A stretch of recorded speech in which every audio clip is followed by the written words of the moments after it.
Before we begin, drop a comment below with your country and what time it is right now where you're watching. Whether it's sunrise in Nairobi, midnight in New York, afternoon in Canada, or evening in France, I want to know. Don't just sit back. Tell me where in the world you are. Now, let's dive into the story. Chapter 1, The Kiss That Changed Everything. Marlena stood in the church parking lot at 3 a.m. with her hand pressed against the car window, watching her husband of 30 years kiss another woman in the front seat of their Ford Explorer. The streetlight above them flickered like it was trying to look away too. She'd driven there because someone had texted her an address and a time, nothing else, and now she understood why. Pastor Gregory's hand was tangled in the woman's hair, the same way he used to touch Marlena back when they were young and broke and full of dreams about saving souls together. The woman was young, maybe 25, wearing a church usher uniform that Marlena herself had ironed that morning. Her lipstick was smeared across Gregory's collar, bright red like a wound that wouldn't stop bleeding. Marlena's knees went soft, but she didn't fall. She spent 3 decades holding herself up when everything around her was crumbling, and tonight would be no different. She backed away from the car slowly, her heels clicking on the asphalt like a countdown. And when she reached her own vehicle, she didn't cry.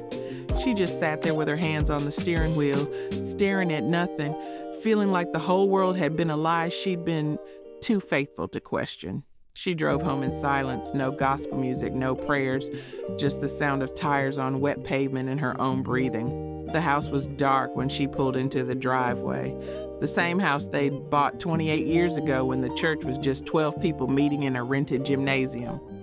She'd painted every wall, planted every rose bush, cooked 1,000 meals in that kitchen for deacons and missionaries, and visiting preachers who told her she was blessed to have a man like Gregory. Blessed. The word tasted like poison now. She walked inside and didn't turn on any lights. She didn't want to see the pictures on the walls, all those smiling photos of them at church anniversaries and conferences and mission trips. She didn't want to see the Bible on the coffee table with Gregory's notes in the margins, his handwriting so neat and confident, like he really believed he was a man of God. She sat on the couch in the dark and finally let herself feel it. The sharp ache of betrayal that started in her chest and spread through her whole body like venom. 30 years. 30 years of being the perfect pastor's wife, of biting her tongue during board meetings, of smiling when women flirted with him after service, of raising their 2 daughters alone while he traveled for conferences and leadership seminars. The clock on the wall ticked past 4 a.m, and she heard his car pull up. She didn't move. She listened to him fumble with his keys at the front door, heard him curse softly when he dropped them, heard him finally get the door open and step inside.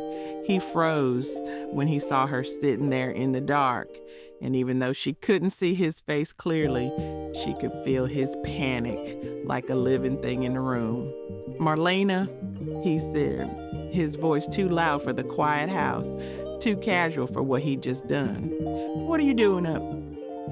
She turned her head slowly to look at him, and in the pale light coming through the window, she could see the lipstick still on his collar, the guilt written all over his face like graffiti.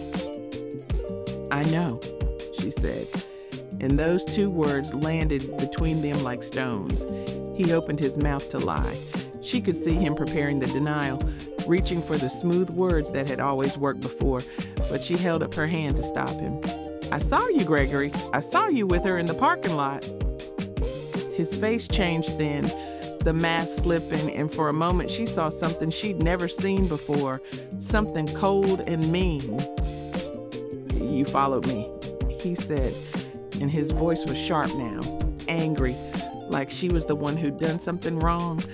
"You been spying on me, Marlena?"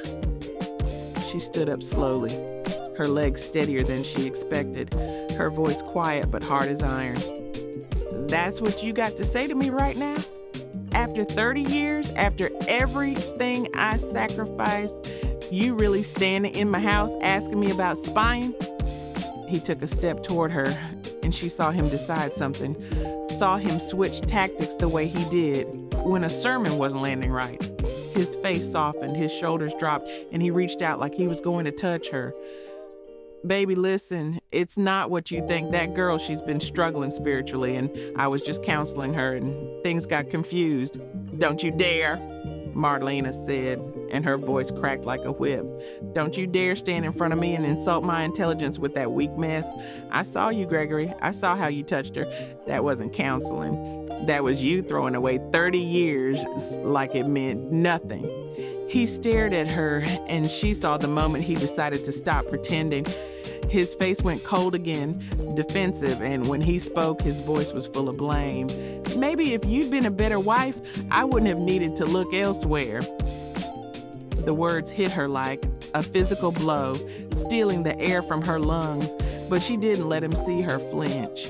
She'd spent 30 years swallowing pain for the sake of peace, for the sake of the church, for the sake of keeping their family together. But something inside her had broken tonight, something that couldn't be fixed with prayer or patience or pretending. She walked past him toward the bedroom, her shoulder brushing his, and she spoke without looking back. Pack your things and get out of my house. He laughed, actually laughed, like she told a joke. This is my house, Marlena. My name on the deed, my church that paid for it, my reputation that built everything we got. You really think you can just throw me out? She stopped in the doorway and turned to face him one last time. And when she spoke, her voice was so calm, it scared even her. Try me. She closed the bedroom door behind her and locked it, and for the first time in 30 years, Marlena Davis slept alone in her own bed, not knowing that her whole life was about to change in ways she never could have imagined. Chapter 2, The Woman in the Mirror. 3 months passed, and Marlena barely recognized herself in the mirror anymore. The woman staring back at her had lost 15 pounds she didn't need to lose. Her eyes looked hollow, like someone had scooped out all the light, and her hair was pulled back in the same tight bun she'd worn for decades, because that's what pastors' wives were supposed to look like. Respectable, modest, invisible.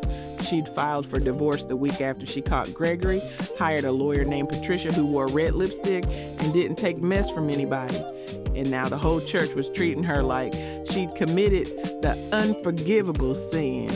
Women who used to hug her after service crossed the street when they saw her coming. The deacon board had called her in for a meeting where 6 men sat around a table and told her she needed to forgive her husband, submit to his leadership, remember her vows before God. Not one of them mentioned, the lipstick on his collar or the 25-year-old usher who'd suddenly moved to Atlanta. When she walked out of that meeting, she kept walking right out of the church building, and she hadn't been back since. Her daughters were grown now, both living in different states with families of their own, and they called her every day with the same worried voices, asking if she was eating, if she was sleeping, if she thought about going back to church and working things out with the Father. They didn't understand what it felt like to discover that your whole life had been built on sand. They'd grown up watching their parents lead worship, counsel troubled couples, pray over sick babies in hospital rooms. They thought Gregory was a good man who'd made a mistake, and they couldn't understand why Marlena wouldn't just forgive him like the Bible said. But Marlena knew things they didn't know, had seen things over the years she'd trained herself to ignore. The way money disappeared from their joint account and reappeared as gifts for women in the congregation. The late-night phone calls he took in his office with the door locked. The way he'd stopped touching her years ago, stopped looking at her like she mattered, stopped seeing her as anything but the woman who kept his house clean and his reputation intact. She'd started working at a library downtown just to get out of the house, to be around people who didn't know her story, didn't look at her with pity or judgment. The library was old and beautiful with high ceilings and wooden floors that creaked when you walked, and it smelled like paper and possibility. She worked the circulation desk, checking out books and helping people find what they were looking for. and it was the first job she'd had in 30 years that was hers, that had nothing to do with being a pastor's wife. Her co-worker was a young woman named Destiny, who wore her natural hair in thick coils and talked about boundaries and self-care like they were normal things everyone should have. Destiny didn't know about Gregory or the church or any of it, and Marlena liked it that way. She liked being just Marlena, not pastor's wife Marlena, not First Lady Marlena, just a woman who loved books and could recommend a good mystery novel or help a kid find something for a school report. It felt like breathing after being underwater for 3 decades. One Thursday afternoon, a man came to the circulation desk with a stack of books about architecture and Islamic art. And when Marlena scanned his library card, she saw his name was Kareem Hassan. He was maybe 50, with gray in his beard and kind eyes that smiled even when his mouth didn't. And he dressed neat in pressed slacks and a button-down shirt like he was coming from somewhere important. "Thank you," he said when she handed him his books, and his voice had an accent she couldn't quite place, something that made the words sound like music. She nodded and watched him walk away, then forgot about him until the next week, when he came back with the same books and checked out 5 more. This time he asked her for a recommendation, said he was new to the area and trying to learn about American literature, and without thinking she suggested Their Eyes Were Watching God, because it was her favorite, the book she'd read a dozen times when she needed to remember what it felt like to have a voice. He smiled at her, really smiled, and said, "Thank you, Marlena," reading her name off her name tag. And something about the way he said it made her feel seen. For the first time in months, he started coming to the library every Thursday like clockwork, always polite, always asking her about books. And slowly they began to talk about more than literature. He told her he was a civil engineer who'd moved to Richmond from Egypt 5 years ago, that he had a daughter studying medicine in Boston, that his wife had died from cancer 3 years back, and he was still learning how to live without her.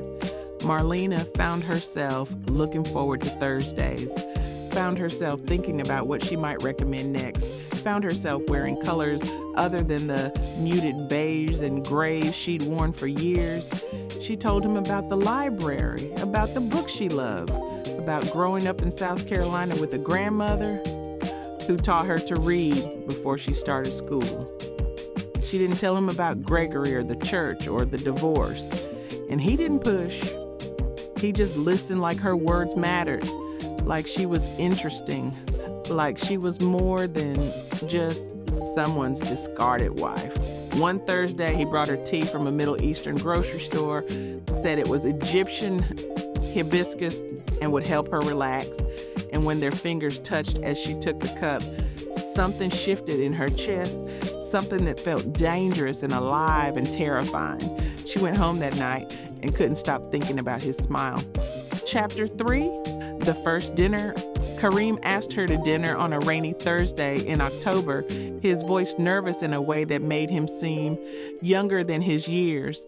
And Marlena said yes before she could talk herself out of it. They met at a small Ethiopian restaurant on the north side of town, the kind of place with low lighting and music that sounded like prayer. And when she walked in, he stood up so fast he almost knocked over his water glass. She'd worn a burgundy dress she'd bought the week before, the first dress she'd chosen for herself in years. And when he told her she looked beautiful, she believed him. They sat across from each other at a small wooden table, and the awkwardness lasted maybe 30 seconds before they fell into the easy conversation they always had, talking about books and travel and the way cities change but people stay the same. He told her about growing up in Cairo, about watching the Nile at sunrise and thinking the whole world was gold, about leaving everything behind to build a better life, and then losing his wife before they could enjoy it together. His voice broke when he talked about her, and Marlena reached across the table without thinking and touched his hand. The food came on a large platter, meant for sharing, colorful stews and vegetables piled on spongy injera bread. And he showed her how to tear off pieces and scoop up the food with her hands, laughing when she was clumsy at first. It felt intimate in a way she hadn't expected, sharing food from the same plate, licking spices off her fingers, watching him watch her with something warm in his eyes. He asked her about her life, and she found herself telling him the truth, all of it. The 30 years with Gregory, the betrayal, the church that chose him over her, the way she'd lost herself somewhere along the way and was just now starting to find the pieces. He listened without interrupting, without offering solutions or Bible verses or empty platitudes. And when she finished, he was quiet for a long moment. Then he said, "You are braver than you know, Marlena. Walking away from a life you built takes more courage than staying ever could." His words settled into her chest like warm honey, and she realized she'd been starving for someone to see her strength instead of her failure. They talked until the restaurant started closing around them, the staff wiping down tables and stacking chairs while they sat in their corner booth forgetting the world existed. He told her about his faith, about Islam and prayer, and the peace he found in submission to God, and she was surprised to find herself interested instead of defensive. She'd been taught her whole life that Muslims were the enemy, that their God was different from hers, that their way was wrong. But sitting across from Kareem, listening to him talk about mercy and compassion and seeking God's will, she heard echoes of everything she believed before the church made her faith feel like a cage. He asked her about Christianity, and she talked about the Jesus she used to know, the one who loved outcasts and challenged religious leaders and told women they mattered. Not the version Gregory preached, the one that kept women silent and obedient, but the real one, the revolutionary one, the one she'd fallen in love with as a girl. Kareem smiled and said, "I think our gods might not be so different after all." And she felt something crack open inside her, something that had been closed for a very long time. When he walked her to her car, the rain had stopped, but the streets were still wet, reflecting the streetlights like scattered diamonds, and they stood in the parking lot not wanting the night to end. He didn't try to kiss her, didn't even try to hug her, just looked at her with those kind eyes and said, "Can I see you again?" She said yes, and then she said, "Kareem, I need you to know something. I'm not looking for another man to take care of me or fix me or save me. I spent 30 years being someone's wife, and I'm just now learning who Marlena is. If we do this, if we see where this goes, I need you to know I'm coming as a whole person, not a broken thing that needs repair." He nodded slowly, and when he spoke, his voice was serious. "And I need you to know that I see you exactly that way. You are not broken, Marlena. You are a woman who survived something that would have destroyed most people. You are strong and brilliant and beautiful. And if you let me walk beside you, I promise I will never ask you to be anything other than exactly who you are." She drove home that night with tears on her face, but for the first time in months, they were good tears. Over the next 6 weeks, they saw each other 3 times a week, always meeting somewhere neutral, always careful to keep things slow and respectful. They went to museums and walked through parks and sat in coffee shops arguing about poetry. He introduced her to his daughter Amara on a video call, and Amara was warm and funny and told Marlena embarrassing stories about Kareem that made him blush. Marlena told her own daughter she was dating someone, and their reactions were mixed. Her older daughter, Shanice, was cautiously supportive, said she just wanted her mother to be happy. Her younger daughter, Trina, was horrified, demanded to know if Marlena had lost her mind, dating someone so soon after the divorce, dating someone who wasn't even Christian. Marlena listened to Trina's concerns and then said something she'd never said before. "Baby, I love you, but this is my life. I've spent 30 years living for other people's approval, and I'm done. I'm dating Kareem because he makes me laugh and he treats me with respect and he sees me as a person, not a position. If that bothers you, I'm sorry, but I'm not stopping." There was silence on the other end of the line, and then Trina said, "I don't even know who you are anymore, Mama." And hung up. That night, Marlena sat in her living room, staring at the photos on the wall, all those pictures of her life before, and she realized Trina was right. She wasn't the same woman anymore. The old Marlena would have apologized, would have ended things with Kareem to keep the peace, would have put her daughter's comfort above her own happiness, but that woman was gone, burned away by betrayal and rebuilt by her own two hands. This new Marlena wore burgundy dresses and drank Egyptian tea and let herself feel things she'd been taught were wrong. This new Marlena laughed out loud and stated her opinions and didn't apologize for taking up space. And when Kareem called that night just to say goodnight, just to tell her he was thinking about her, she smiled into the phone and felt something she hadn't felt in years. She felt alive. She felt like herself. And she felt like maybe, just maybe, it was okay to want something just because it made her happy, not because it was holy or proper or what everyone else expected. She fell asleep that night thinking about his smile, about the way he said her name, about the possibility of a future that looked nothing like her past. And for the first time since that night in the church parking lot, she felt something close to peace. Chapter 4, when the church found out. The rumors started like they always do in churches, whispered in bathroom stalls and parking lot prayer circles, spreading like wildfire through phone trees and group texts until everyone knew that Marlena Davis was dating a Muslim man. Sister Patricia saw them at the Ethiopian restaurant and told Deacon Williams, who told his wife, who told the women's ministry leader, who called an emergency prayer meeting to intercede for Marlena's soul. By Sunday morning, the story had grown legs and details that weren't true. People saying Marlena had converted to Islam, that she was wearing hijabs now, that she turned her back on Jesus completely. None of it was true, but truth didn't matter when scandal was more interesting. Gregory called her on Monday morning, his voice dripping with false concern, asking if they could meet to talk about some important matters regarding the divorce settlement. She agreed to meet him at a coffee shop downtown, neutral territory. And when she arrived, he was already there, dressed in his best suit, like he was trying to remind her of who he used to be to her. He didn't waste time with small talk, just dove straight into attack mode, his voice low but intense, his eyes hard with something that looked like ownership. "You're embarrassing yourself, Marlena. Dating some Muslim man parading around town like you don't have any sense. People are talking. The church is concerned about your spiritual state." She sipped her coffee slowly, letting him finish, watching him work himself up the way he always did when he felt like he was losing control. When he finally stopped to breathe, she set down her cup and looked him dead in the eye. "Gregory, we're divorced. What I do with my life is none of your business.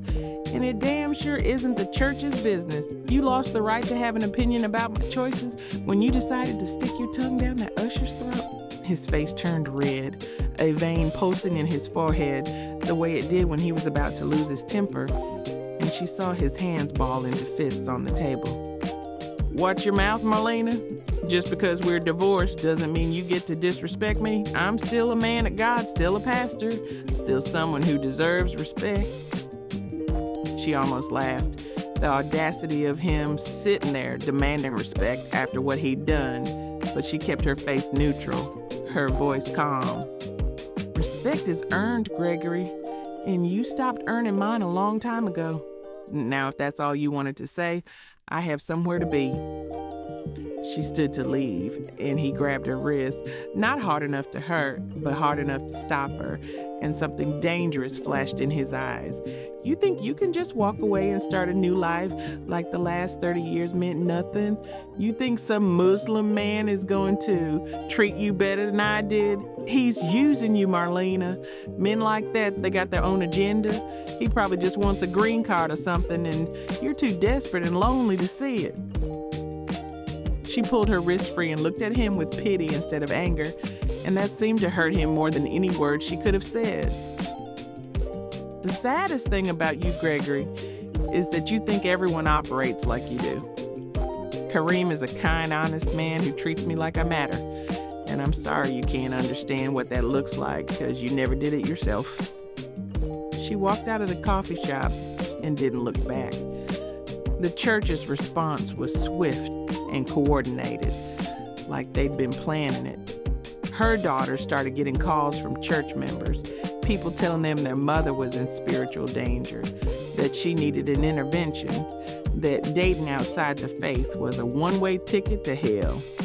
Her sister Denise called from South Carolina, crying and begging Marlena to come to her senses, quoting scriptures about being unequally yoked and asking what their dead mother would think. Even her old friends from the women's ministry group, women she'd prayed with and cried with and done life with for decades, sent her a group text telling her they loved her, but couldn't support her relationship with Kareem, that they'd be praying for her to return to the path of righteousness. She read every message, felt every word land like a stone, and then she did something that would have been unthinkable 6 months ago. She muted the group chat, blocked the numbers that wouldn't stop calling, and chose herself. She chose the peace she'd found with Kareem over the chaos disguised as concern. She chose the version of faith that made room for love in unexpected places over the version that built walls and called them holy. Kareem noticed she was quieter than usual when they met for lunch that Thursday, saw the weight she was carrying even though she tried to hide it, and he reached across the table to take her hand. "Talk to me," he said, and those 3 words broke something open in her. She told him everything, the calls and texts and accusations, the way her whole community had turned on her, the way even her own daughters were questioning her judgment. She told him she was tired, so tired of fighting, tired of defending herself, tired of being treated like her choices were everyone's business. He listened without interrupting, his thumb making small circles on her hand. And when she finished, he was quiet for a long moment. Then he said something she didn't expect. "Marlena, I need you to hear me. I care about you deeply, more than I thought I could care about anyone after losing my wife. But I don't want to be the reason you lose your family or your peace.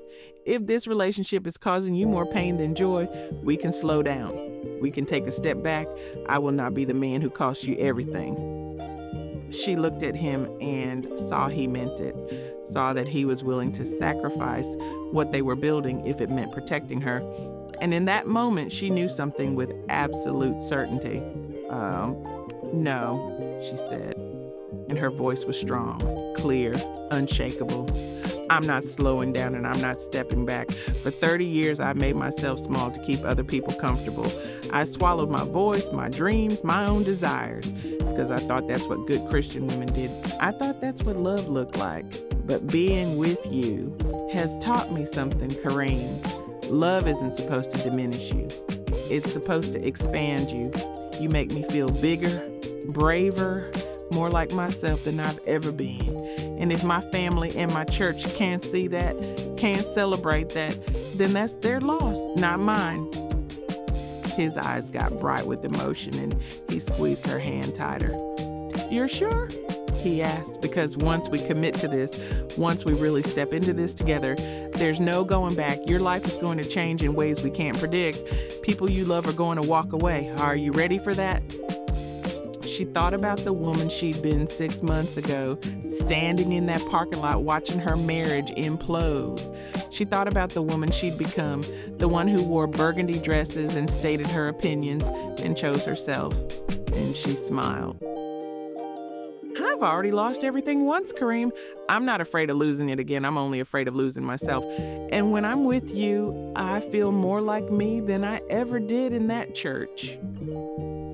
He stood up and pulled her into his arms right there in the restaurant, and she let herself be held, let herself feel safe, let herself believe that maybe happy endings weren't just for fairy tales. Chapter 5. Meeting Amar, Kareem's daughter, arrived from Boston on a cold Friday in November, and Marlena was more nervous than she'd been in years.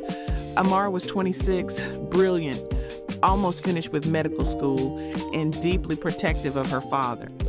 They video chatted twice, but this was different. This was meeting in person, looking each other in the eye, trying to figure out if they could build something real.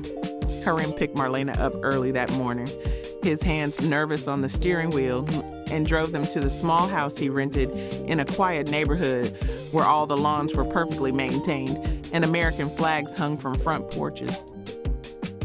The house was neat and spare, decorated with a mix of American and Egyptian touches, photographs of Cairo on the walls next to framed quotes from the Quran in beautiful Arabic script. Amara opened the door before they could knock, and Marlena's first thought was that she looked exactly like the photos of Karim's late wife. The same warm brown skin and intelligent eyes and confident smile. Sundin, they hugged awkwardly, both trying too hard. And then Amara stepped back and really looked at Marlena. "So you're the woman who's got my dad wearing cologne and smiling at his phone like a teenager," Amara said. And there was something in her voice that wasn't quite friendly, not yet. Marlena smiled, deciding to be honest instead of polite. "And you're the daughter he talks about so much, I feel like I know your whole life story. He's very proud of you." Amara's expression softened slightly, but her guard was still up, her body language protective. They went inside and Karim made Egyptian coffee, the thick, sweet kind that you sip slowly, and they sat in his living room, making careful conversation about safe topics, books, and the weather, and how Boston winters compared to Richmond ones. But underneath the politeness, Marlena could feel Amara studying her, measuring her, trying to figure out if she was real or just another woman looking to take advantage of a lonely widower. After about an hour of this careful dance, Amara set down her coffee cup and looked directly at Marlena. "Can I ask you something personal?" she said. And Marlena nodded. Why my father? You're coming out of a long marriage, you're dealing with a divorce, you've got your own faith in your own community. Why complicate your life with a Muslim man who's got his own grief and his own complications? The question was direct and fair, and Marlena appreciated that Amara wasn't pretending to be okay with something she clearly had questions about. She took a breath and answered honestly, "Because he sees me, not who I was supposed to be, not the role I played for 30 years, but actually me. He listens when I talk, he challenges me to think deeper, he makes me laugh, and he treats me with a respect I didn't know I was missing until I found it. I'm not with him because it's easy or because it makes sense to anyone else. I'm with him because when I'm with him, I feel like I can breathe." Amara's eyes stayed hard for a moment, and then something shifted. "My mother was everything to him," she said, and her voice was thick with emotion. "When she died, I watched him almost die too. He stopped eating, stopped sleeping, stopped caring about anything. It took him 2 years to even smile again. I'm not trying to be harsh, Mrs. Davis, but I need to know you're serious about this. I need to know you're not just using him to get over your ex or to rebel against your church or whatever. Because if you hurt him, if you break his heart, I don't know if he'll survive it." The raw love in Amara's voice, the fierce protection, made Marlena respect her even more. She leaned forward, her own voice steady and sure. "I understand why you're worried, and I respect you for asking, but you need to understand something too. I'm not a woman who makes decisions lightly. I spent 30 years in a marriage where I was invisible, where I sacrificed everything for a man who didn't value me. I'm not doing that again. I'm with your father because he's extraordinary, because he's kind and thoughtful and real. I don't know what our future looks like, and I'm not going to sit here and make promises about forever, because life doesn't work that way. But I can promise you that every day I choose him, I'm choosing him with my whole heart, and I would never, ever hurt him intentionally." There was a long silence where Amara just looked at her, and Marlena held her gaze, not backing down, not apologizing for her truth. Then Amara did something unexpected. She smiled, a real smile this time, and nodded. "Okay," she Okay, I believe you. And for what it's worth, I haven't seen my dad this happy since my mom was alive. So thank you for that. The rest of the weekend was easier, the tension melting into something warmer and more genuine. They cooked together, Amara teaching Marlena how to make proper mashi, stuffed grape leaves that took hours of patient rolling and folding. They talked about everything, medicine and faith, and what it meant to be a woman in spaces that didn't always make room for you. Amara told stories about her mother, about the way she fought cancer with grace and courage, about the last conversation they'd had where her mother had made Amara promise to make sure Karim didn't stay alone forever. She said, "Your father has too much love to keep it locked up in grief. When he's ready, when he finds someone, don't you dare stand in his way," Amara said, her eyes wet. I didn't think I'd be able to keep that promise. I didn't think anyone could measure up to her, but watching you two together, I think she'd approve. I think she'd like you. Marlena felt tears on her own face, touched by the generosity of this young woman who was choosing to trust her with her father's heart. On Sunday afternoon, before Amar's flight back to Boston, the three of them sat in Karim's living room drinking tea, and Amara suddenly said me mute. "Marlena, can I ask you about your faith? Dad says you're Christian, but you don't seem bothered that he's Muslim. How does that work?"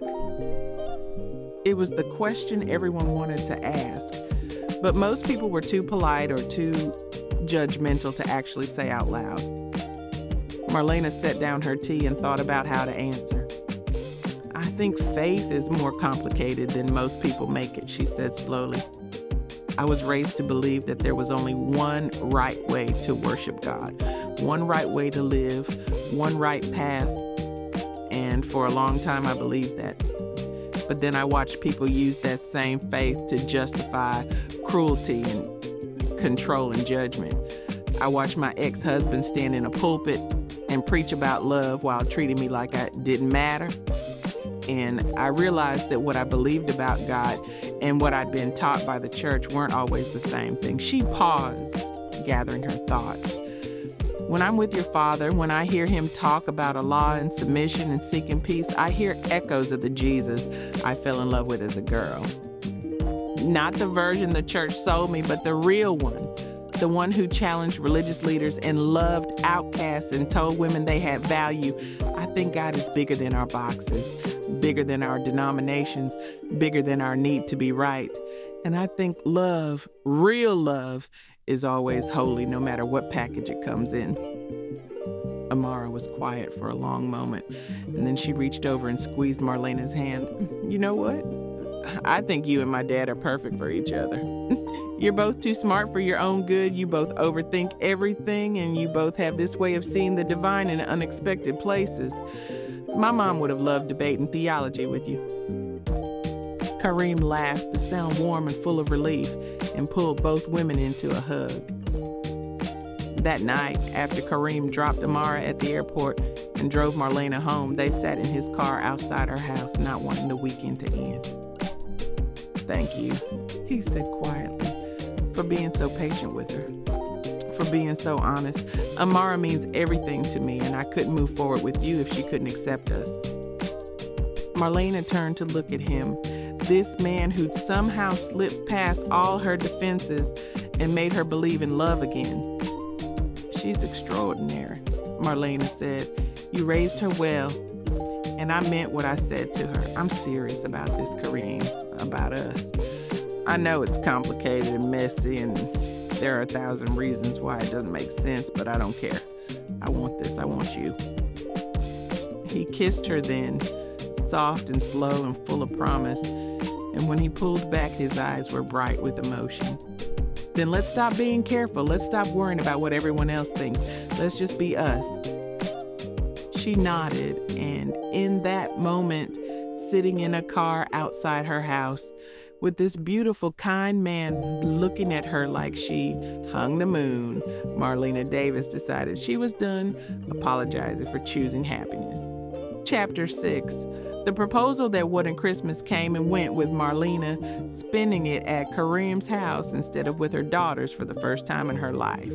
Shanice had invited her to Atlanta, but Trina made it clear that if Marlena brought Kareem, she wasn't welcome, and Marlena refused to come without him. So she celebrated with Kareem and Amara instead, eating Egyptian food and watching American Christmas movies and feeling like maybe chosen family was just as valid as blood family.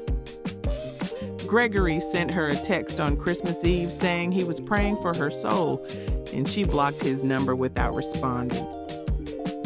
The new year arrived with snow and possibility, and by February, Marlena and Kareem had fallen into a rhythm that felt like forever, even though it had only been 5 months. They saw each other almost every day, had keys to each other's homes, knew each other's coffee orders and weird habits and secret fears. Her co-workers at the library had met him and loved him. His friends from the mosque had met her and welcomed her with the kind of warmth that made her eyes water. They were building something real, something that felt solid and true, and Marlena had never been happier. Then, one Friday night in mid-February, Kareem took her to their favorite Ethiopian restaurant, the same place they'd had their first dinner, and he was nervous in a way she'd never seen before. He kept fumbling with his napkin, checking his phone, starting sentences and not finishing them. Finally, she reached across the table and took his hand. "Kareem, what's going on? You're making me nervous." He took a deep breath and looked at her with those kind eyes that had first captured her attention, and when he spoke, his voice was shaking slightly. "Marlena, I need to ask you something, and I need you to really hear me, not just react, okay?" She nodded, her heart starting to pound because she knew what was coming, could see it in the way he was looking at her, and she wasn't sure she was ready. "I love you," he said. "I love you in a way I didn't think I could love anyone after my wife died. You've brought light back into my life, made me believe in second chances, made me laugh and think and feel alive again. And I want to spend the rest of my life with you. I want to wake up next to you every morning and fall asleep holding you every night. I want to build a life with you, Marlena. I want to marry you." She felt her breath catch, felt tears start to form, and for a moment she couldn't speak. Part of her wanted to say yes immediately, wanted to leap into this beautiful future he was offering. But another part, the part that had been burned before, the part that was still healing, that part hesitated. "Kareem," she said slowly, carefully, "I love you too. You have to know that. But marriage scares me. I was married for 30 years and I lost myself completely. I became this thing that existed to serve someone else. And it took me losing everything to find myself again. I don't know if I can do that again, even with you, even knowing you're different." He nodded like he'd expected this, like he'd prepared for it. "I'm not asking you to lose yourself, Marlena. I'm asking you to choose us. And I know marriage means something different to you because of what you went through, but it doesn't have to be like that. We can build something new, something where we're both whole people choosing each other every day, not one person sacrificing for the other." She wanted to believe him, wanted to trust that it could be different this time, but the fear was loud in her head, screaming all the ways it could go wrong. "I need time," she said, and she saw disappointment flash across his face before he hit it. "I'm not saying no, Kareem. I'm just saying I need time to figure out what marriage would even look like for me now. I need to know I can say yes without losing the Marlena I just found." He squeezed her hand and tried to smile, but it didn't quite reach his eyes. "I understand," he said.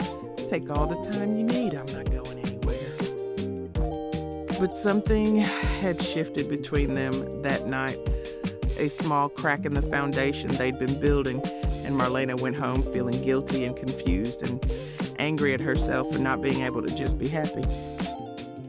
Over the next few weeks, the unspoken proposal hung between them like a ghost.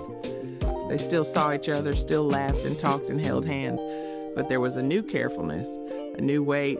Kareem didn't bring it up again, but she could feel him waiting, hoping, and she felt the pressure of his hope like a stone on her chest. Her daughters noticed the change when they called, heard something off in her voice, and for once, Trina was the one who pushed. "Mama, what's wrong? And don't tell me nothing, 'cause I know you." Marlena found herself telling both her daughters about the proposal, about her fear, about feeling torn between wanting this beautiful life with Kareem and being terrified of losing herself again. There was silence on the line, and then Shanice spoke first. "Mama, I hear you. I hear your fear, and it's valid after what Daddy put you through, but I've seen you with Kareem. I've heard you talk about him. You're different with him.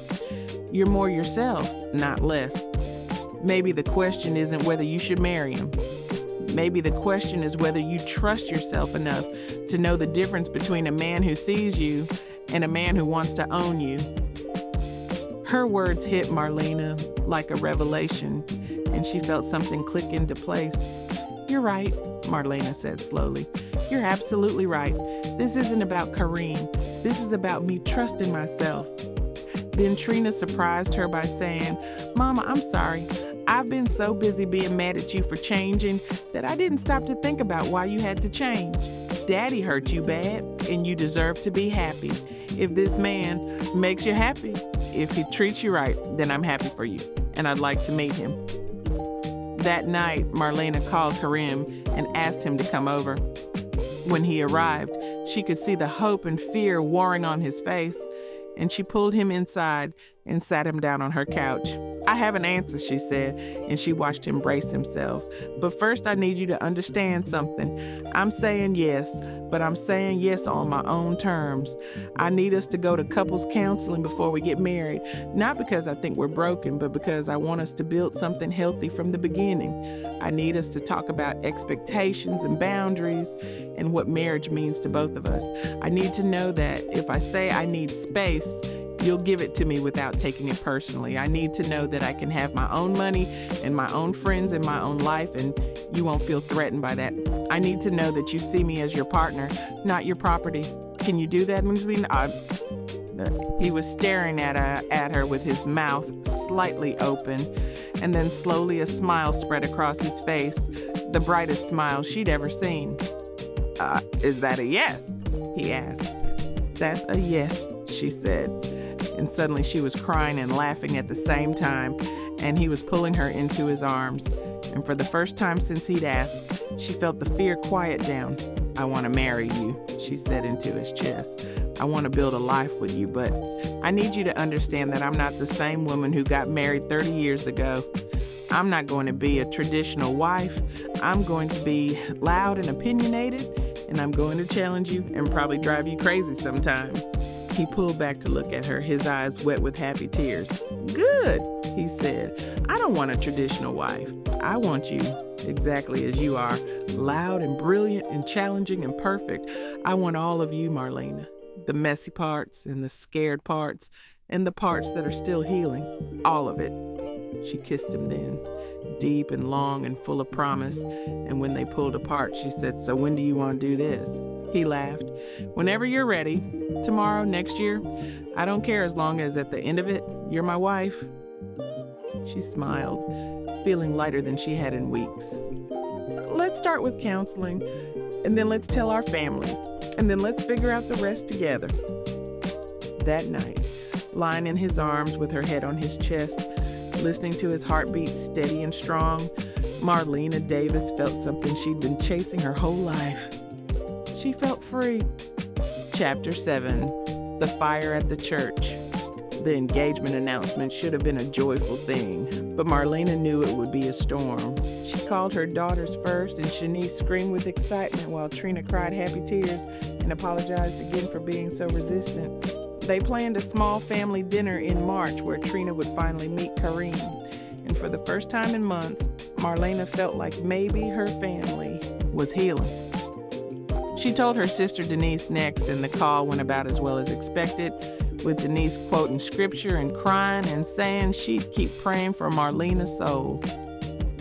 Her co-workers at the library threw her an impromptu engagement party with cheap champagne and a grocery store cake, and Destiny hugged her so tight Marlena couldn't breathe, whispering, "You deserve this, sis. You deserve every bit of happiness. But Marlena knew the real test was still coming.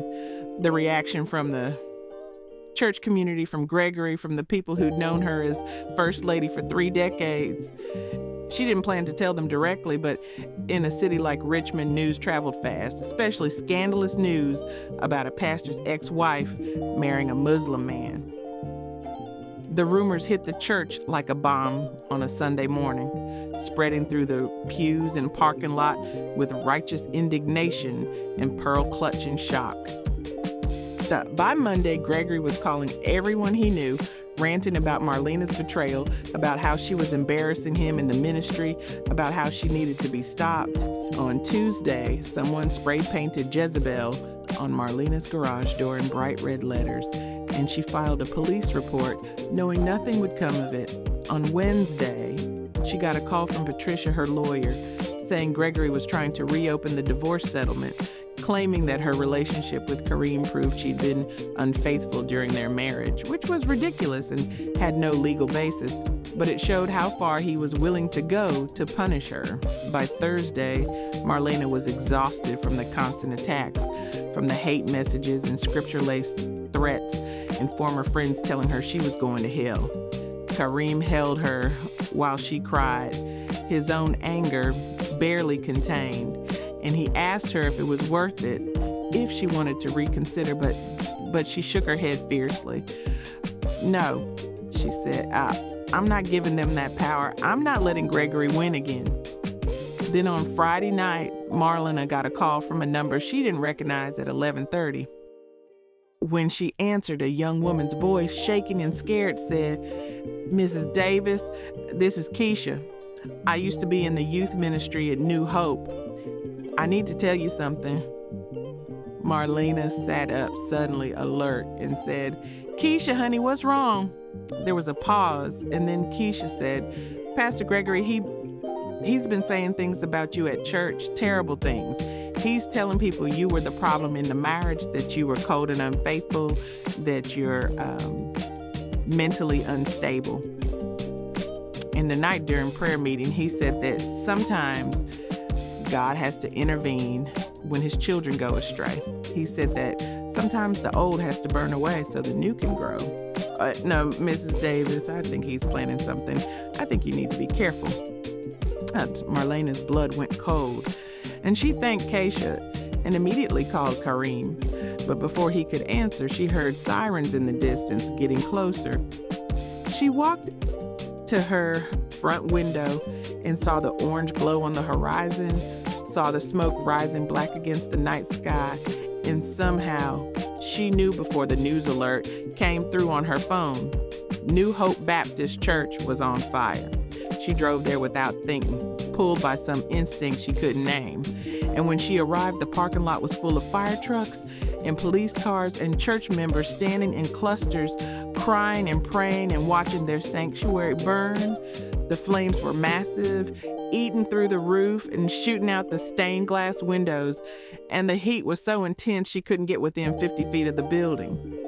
Someone grabbed her arm, and she turned to see Sister Patricia, her face streaked with soot and tears, and the older woman pulled her into a tight hug. "Thank God you're safe," Patricia whispered. "When I saw the fire, I thought maybe someone had..." She didn't finish, but Marlena understood. She thought maybe someone had targeted Marlena's house, had tried to hurt her physically. Marlena looked around the crowd and didn't see Gregory anywhere, and a cold suspicion started forming in her gut. She found a young firefighter and asked, "Was anyone inside?" He shook his head. "Building was empty when we got here. Looks like it started in the pastor's office. Accelerant used, definitely arson." Her suspicion solidified into certainty, and she pulled out her phone to call the police. Before she could dial, Gregory appeared from behind a fire truck, his face smudged with smoke, his clothes disheveled, and he was crying real tears, dramatic tears. And he fell to his knees in front of the burning church, arms raised like he was in prayer. and his voice rang out over the crowd. "Satan has attacked our church. The enemy has tried to destroy what God has built, but we will not be moved. We will rebuild. We will be stronger." People gathered around him, laying hands on him, praying over him, and Marlena watched the performance with cold clarity. She saw the way his eyes flicked to her in the crowd, saw the smirk he couldn't quite hide, and she knew he'd done this. He'd burned his own church, probably for insurance money, probably to drum up sympathy, probably to distract from the scandal of her engagement. It was exactly the kind of manipulative, narcissistic move he would make. And she felt rage burn through her, hotter than the flames consuming the building. She pushed through the crowd and stood in front of him, and her voice cut through his prayer like a knife. "You did this?" The crowd went silent. Gregory looked up at her with fake confusion, fake hurt. "Marlena, what are you talking about? How could you accuse me at a time like this?" She didn't back down. "You set this fire? I know you did, and I'm going to prove it." The police questioned everyone that night, and Marlena told them about Keisha's call, about Gregory's threats, about the pattern of escalation. They took her statement, but she could see they didn't believe her, not really. Gregory was the victim here, the beloved pastor whose church had been destroyed. Why would he burn his own sanctuary? She went home at 3 a.m, covered in soot and smoke smell, and Kareem was waiting on her porch, his face etched with worry. He held her and she told him everything, and he listened with his jaw tight with anger. "We need to be careful," he said. "If he did this, if he's really that unstable, there's no telling what he might do next." She nodded, but she wasn't afraid. She was done being afraid of Gregory. For the next week, the church fire was all anyone talked about. The news covered it, showing Gregory's tearful interviews about rebuilding and faith and overcoming adversity. Donations poured in from churches across the state. Gregory set up a GoFundMe that raised over $100,000 in 3 days. And Marlena watched it all with growing fury, knowing he was profiting from his own crime, knowing he was using people's faith and generosity to line his own pockets while painting himself as a martyr. Then on Thursday, Patricia called her with news that made everything stop. The fire marshal released his report. They found evidence of arson like we suspected, but they also found something else. Gregory's fingerprints on the gas can in his office. Security footage from the building next door showing him entering the church alone at 9:30 and leaving at 10:15. He's been arrested, Marlena. They're charging him with arson and insurance fraud. Marlena sat down hard on her couch, the news hitting her like a physical weight. She'd been right. She'd known it in her gut, but having proof was different. "Is it going to stick?" she asked. Patricia's voice was grim. "With the evidence they have? Absolutely. He's looking at serious prison time." That night, Marlena's phone blew up with messages, people apologizing, people saying they should have believed her, people suddenly remembering all the times Gregory had lied or manipulated or crossed lines. The deacon board released a statement removing Gregory from leadership.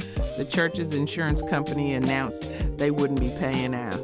The whole empire Gregory had built came crashing down in a matter of hours, and Marlena felt no satisfaction, only sadness for all the years she'd wasted believing in a man who was never worth it.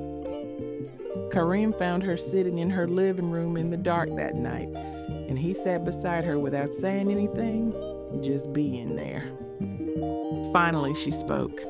"I spent 30 years propping him up, believing in him, defending him, and the whole time he was exactly who he is now. I just didn't want to see it." Kareem took her hand. "You saw what you needed to see to survive. That's not weakness, Marlena. That's strength. And look at you now. Look at how far you've come. He tried to destroy you, and instead he destroyed himself. You won."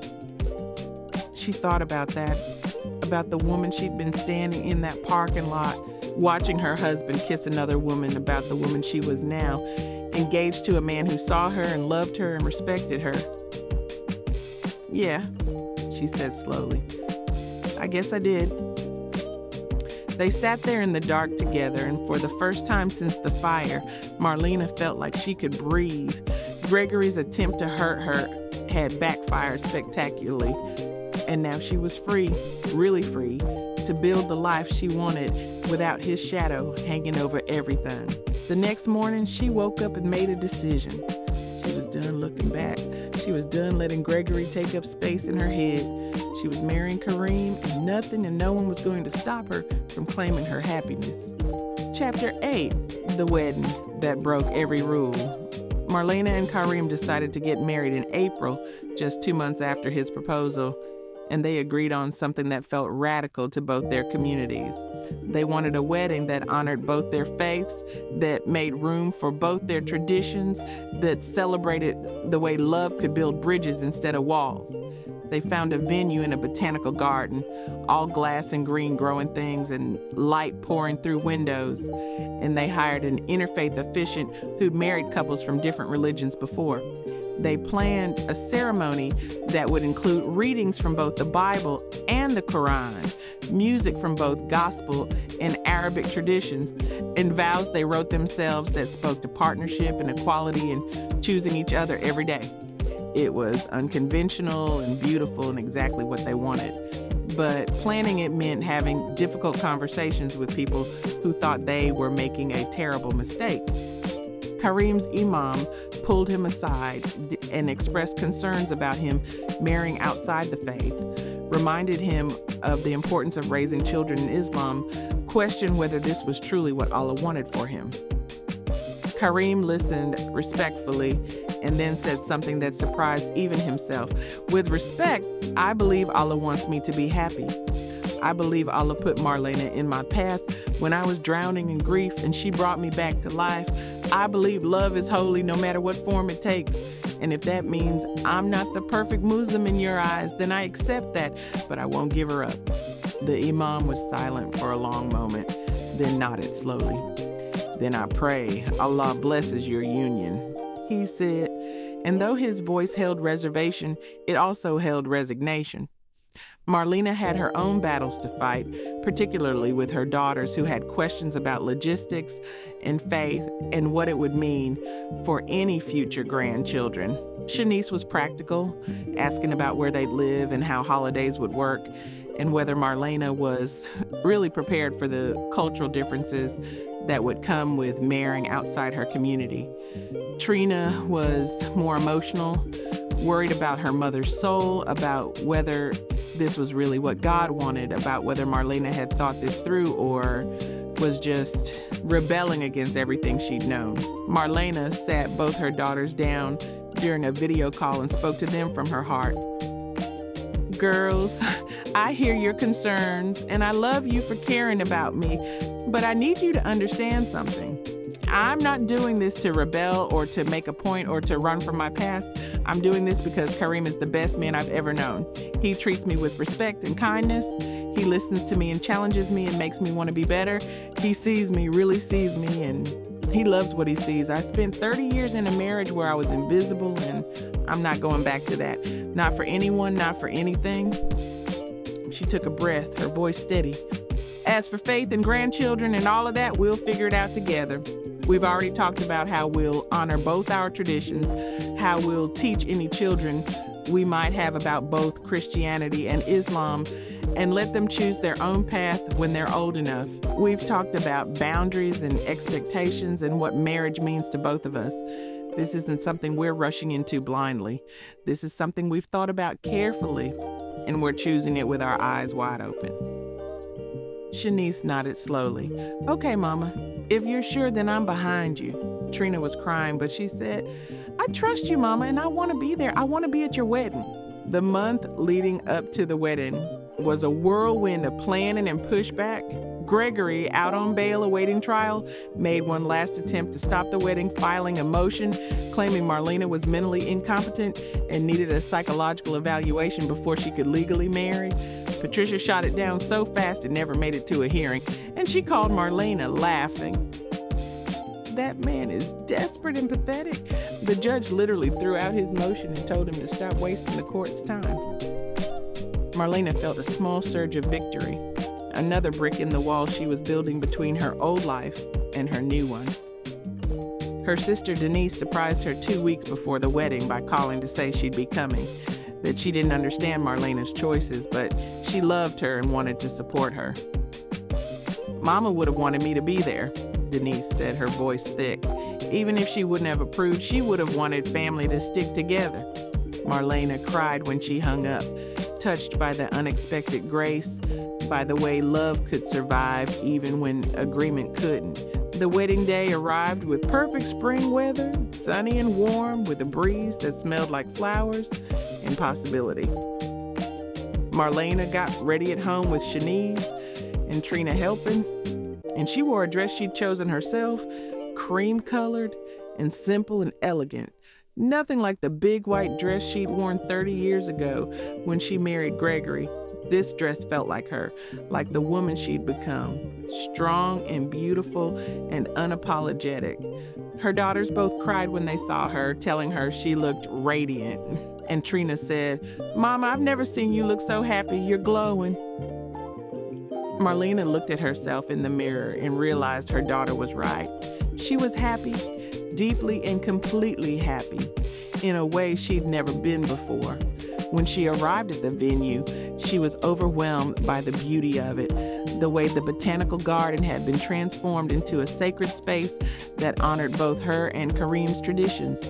There were flowers everywhere, roses and jasmine and orange blossoms, and the guests were a beautiful mix of her people and his people, her Black American friends and family sitting beside his Egyptian and Muslim friends, everyone dressed in their finest, everyone there to witness something extraordinary. Kareem stood at the front waiting for her, wearing a dark suit and a huge smile, and when their eyes met, she felt her heart skip. Amara stood beside him as his best woman, wearing a beautiful hijab and beaming with joy. Shanice and Trina stood on Marlena's side, both wearing burgundy dresses the color of new beginnings. And when Marlena reached the front and took Kareem's hands, she felt like everything in her life had led to this moment.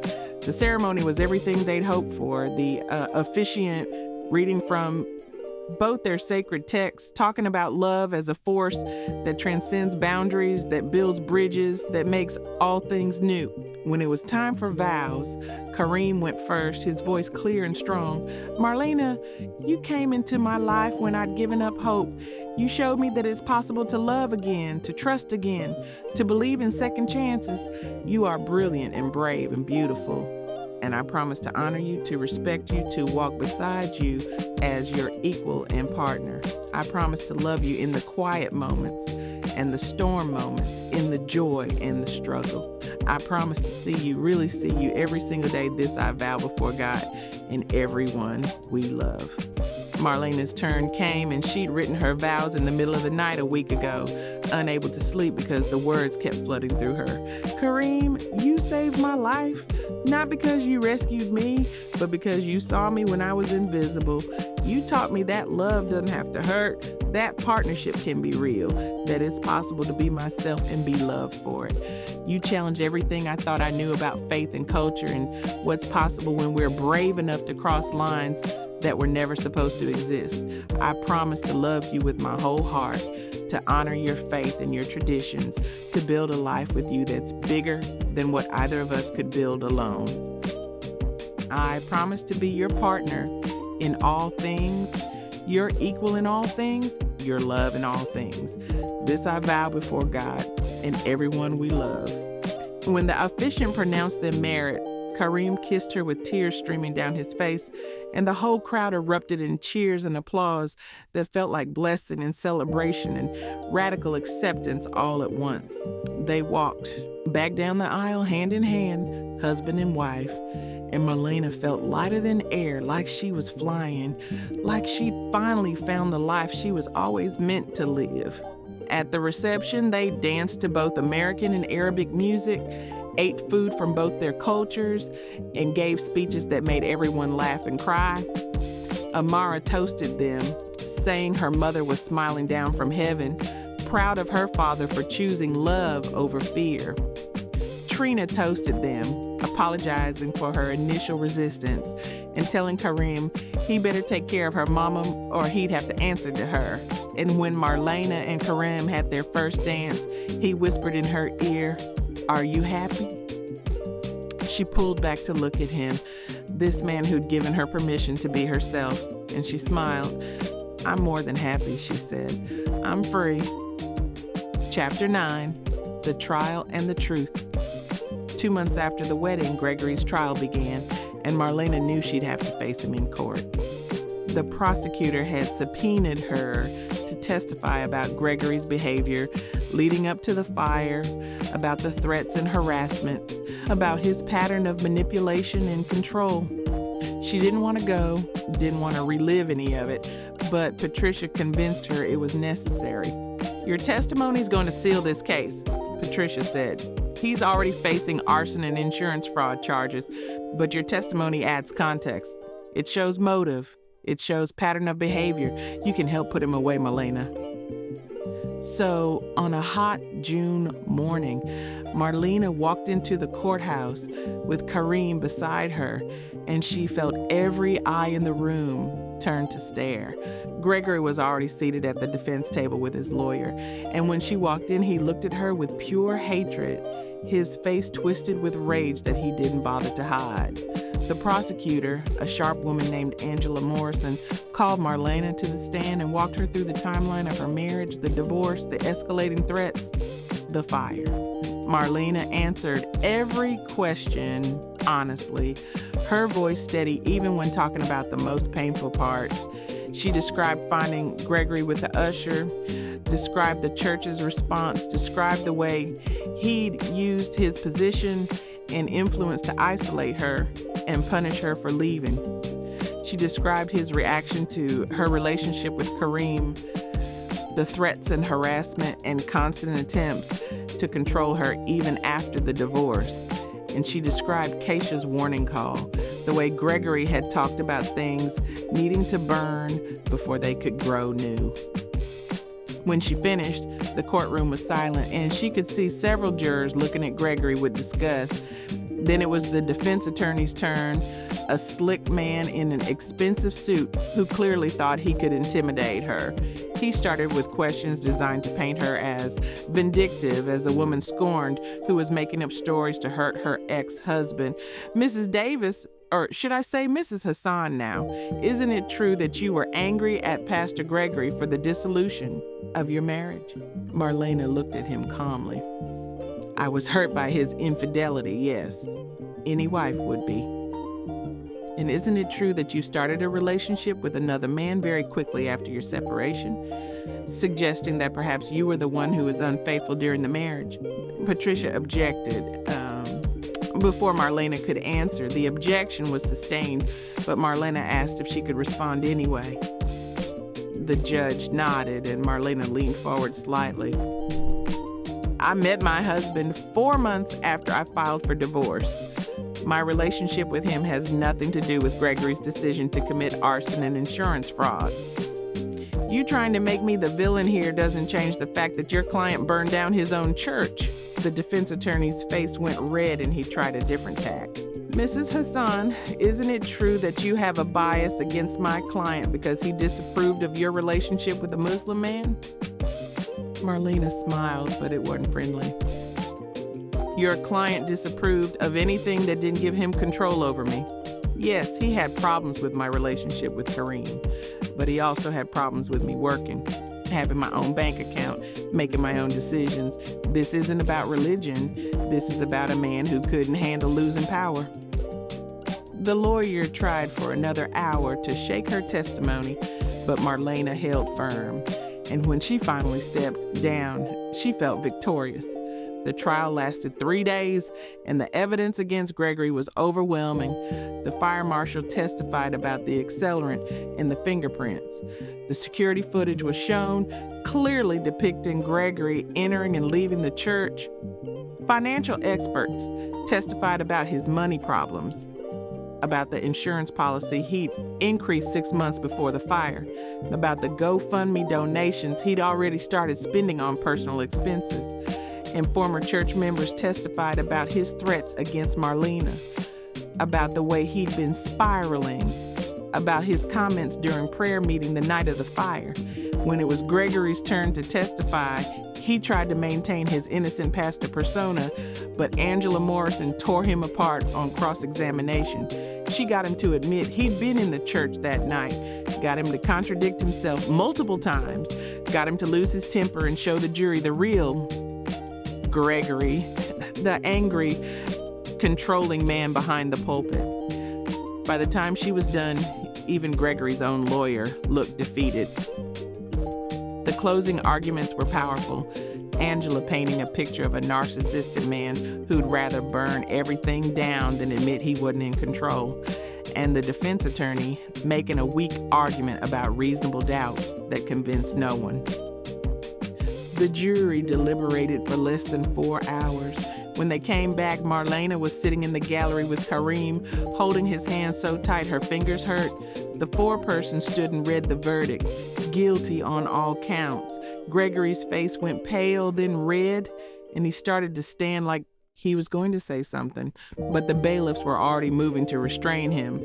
The judge set sentencing for 2 weeks out, and Gregory was led away in handcuffs, and as he passed Marlena's row, he looked at her one last time. She expected to see rage or hatred, but instead she saw something worse. She saw a broken man who destroyed himself, who lost everything because he couldn't let go of control, and she felt nothing but pity. Outside the courthouse, reporters swarmed them asking for comments, and Marlena made a brief statement. Justice was served today. I hope this case shows people that abuse comes in many forms, and that leaving an abusive situation is an act of courage, not weakness. I hope any woman watching this who's in a similar situation knows that there's life after leaving, that happiness is possible, that you deserve better. Kareem wrapped his arm around her and they walked to the car together, and she felt like a chapter had finally closed. 2 weeks later, at sentencing, Gregory got 15 years in prison with the possibility of parole after 10. The judge's comments were scathing, talking about the betrayal of trust, about using faith as a weapon, about the danger of unchecked ego. Marlena wasn't there for the sentencing, didn't need to be. She'd already moved on, already built a new life, and she refused to give Gregory any more of her time and energy. She and Karim had their own things to focus on now, like the house they were buying together, a beautiful old Victorian that needed work but had good bones, and a big backyard perfect for the garden they wanted to plant. Like the counseling they were still doing, working through the normal challenges of the blending lives and faiths and expectations. Like the plans they were making for Amar's graduation from medical school in the fall. How proud they were of her, how excited they were to celebrate. That night, after the sentencing, Marlena and Kareem sat on their new porch watching the sunset, and he asked her how she felt. She thought about it for a long time before answering. I feel free, she finally said. Really, truly free. For the first time in my whole life, I feel like I'm exactly where I'm supposed to be. He kissed her temple, and they sat there in comfortable silence, and Marlena thought about the journey that had brought her here. From that parking lot betrayal to this porch peace, from pastor's wife to her own woman, from invisible to seen, from controlled to free. It had been painful and messy and hard, but it had also been necessary. She had to lose everything to find herself, had to walk through fire to discover what she was made of. And what she discovered was that she was stronger than she ever knew, braver than she'd been taught to be, and worthy of a love that didn't ask her to shrink. Kareem had been part of that discovery, but he wasn't the source of it. She was. She'd saved herself, and then she'd chosen to share her life with someone who celebrated who she was instead of trying to change her. That, she realized, was what real love looked like. Not someone completing you, but someone seeing you complete and choosing to walk beside you anyway. As the sun set and the sky turned gold and purple and deep blue, Marlena Davis Hassan felt something settle in her chest, something that felt like peace, like purpose, like home. She'd made it. She'd survived. And now finally she was ready to truly live. Chapter 10, The Life She Built. A year after the trial, Marlena stood in her garden planting tomatoes while Kareem built a raised bed for herbs, and she marveled at how ordinary and extraordinary her life had become. They'd settled into a rhythm that felt natural, mornings drinking coffee on the porch, evenings cooking dinner together, weekends working on the house or exploring new restaurants or just being quiet together. She'd gotten promoted to head librarian at her branch, leading programs and managing staff and loving every minute of it. Kareem had started his own consulting firm, finally breaking free from the corporate job that had been draining him. They were building lives they loved, separately and together, and it felt like everything she'd been searching for without knowing what she was looking for. Her relationships with her daughters had deepened too. Both Shanice and Trina visiting regularly, bringing their families, letting their children run around the backyard while the adults sat on the porch, drinking sweet tea and laughing at old stories.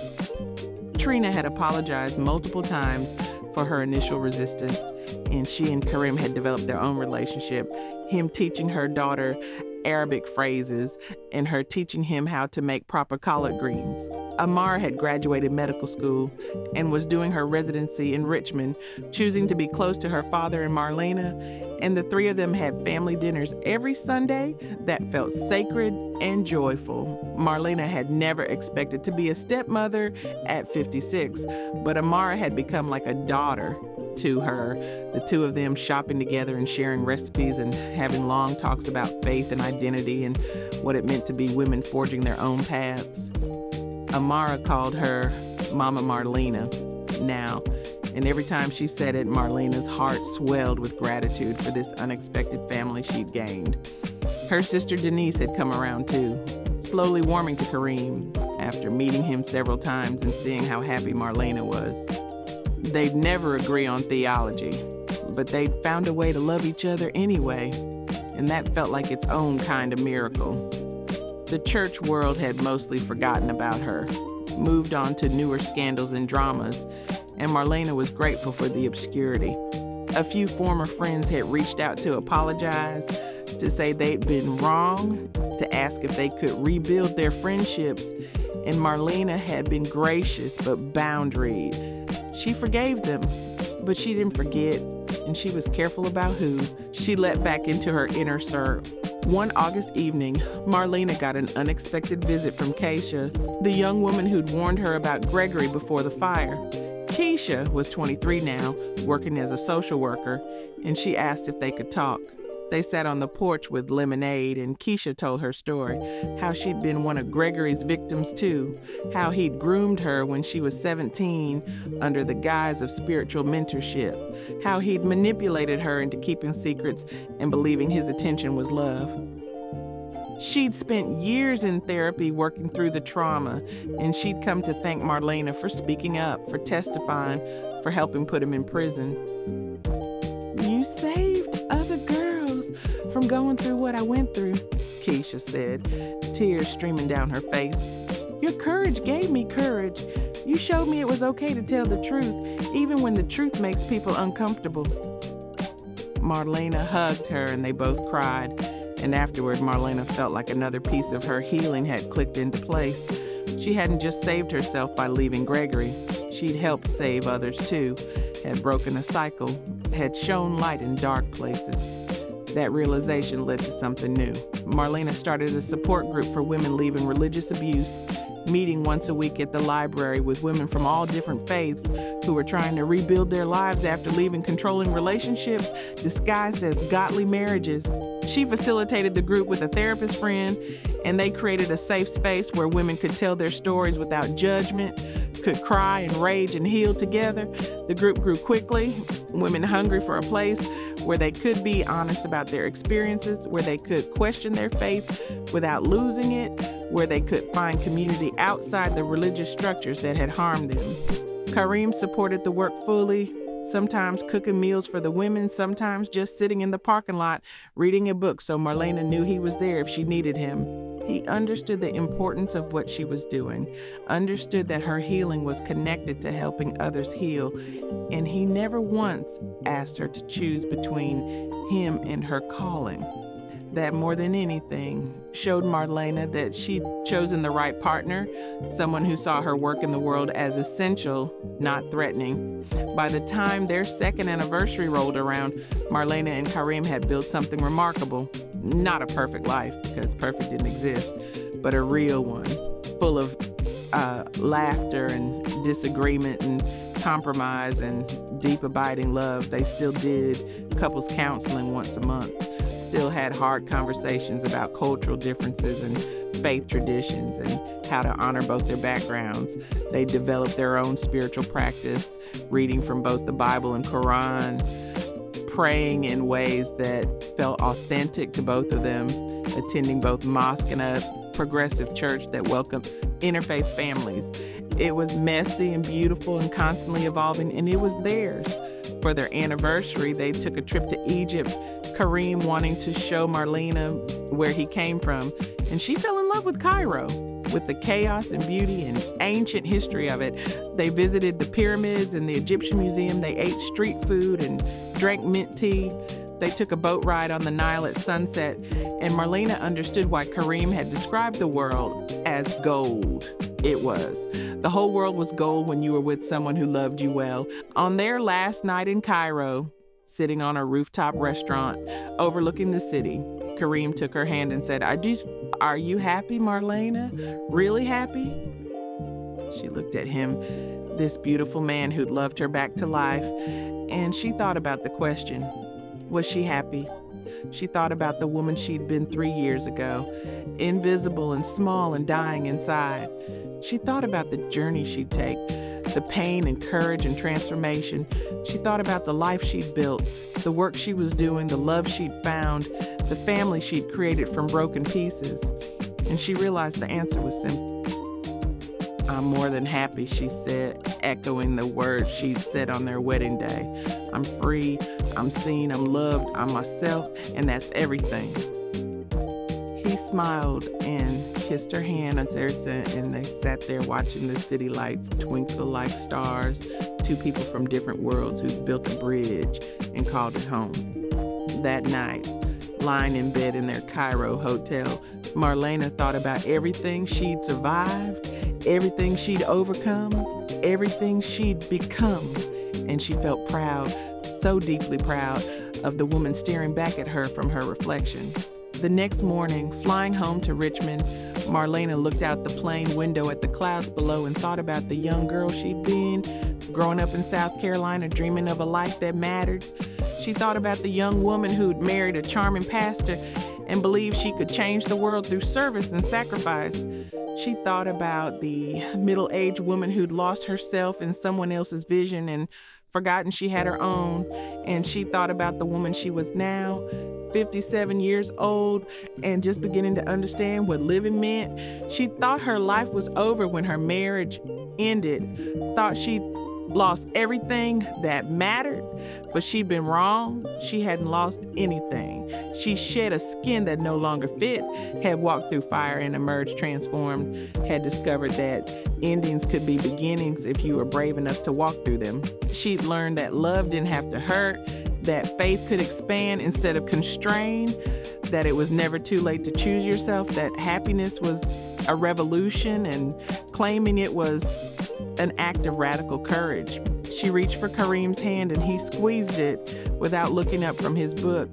And Marlena smiled, thinking about the life waiting for them back home, the garden and the library and the Sunday dinners and the support group and all the ordinary, extraordinary moments that made up a life well lived.